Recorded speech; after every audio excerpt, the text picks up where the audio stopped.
আমাদের আমেরিকাতে Robert Kennedy junior Trump প্রশাসনের হেলথ অ্যাডমিনিস্ট্রেশনের চার্জে থাকতে যাচ্ছেন। উনি বাচ্চাদের যাতে ক্রনিক ডিজিজ যেমন ডায়াবেটিস, ওবেসিটি এগুলোর উপর বেশ গুরুত্ব দিচ্ছেন।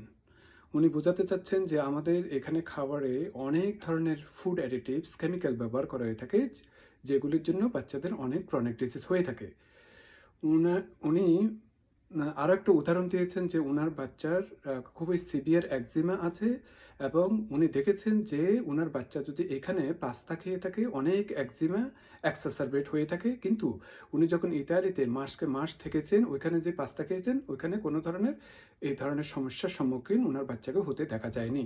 তো এই জন্য উনি এখানকার ম্যাকডোনাল্ডের ফ্রেঞ্চ ফ্রাইতে যাতে কোনো ধরনের স্যাচুরেটেড ফ্যাট জাতীয় অয়েল ব্যবহার না করা হয়ে থাকে, কিংবা এখানের ফ্রুট অফ দ্য লোভসের যে সিরিয়াল আছে, বিভিন্ন ধরনের যে ফুড অ্যাডিটিভ ব্যবহার করা হয়ে থাকে সেগুলোর উপর গুরুত্ব দিচ্ছেন এবং ভবিষ্যতে যাতে বাচ্চারা যাতে অনেক সুগারি ড্রিঙ্কস কিংবা অনেক ধরনের সিড অয়েল জাতীয় খাবার যুক্ত যাতে খাবার না খেয়ে থাকেন, কিংবা চিপ ফুডস কিংবা প্রসেস ফুড যাতে খাওয়া থেকে দূরে থাকেন সেই ব্যাপারে বেশ উৎসাহ দিচ্ছেন এবং ফুড অ্যান্ড ড্রাগ অ্যাডমিনিস্ট্রেশনকে এই ব্যাপারে সোচ্চার হতে বলেছেন। Thank you.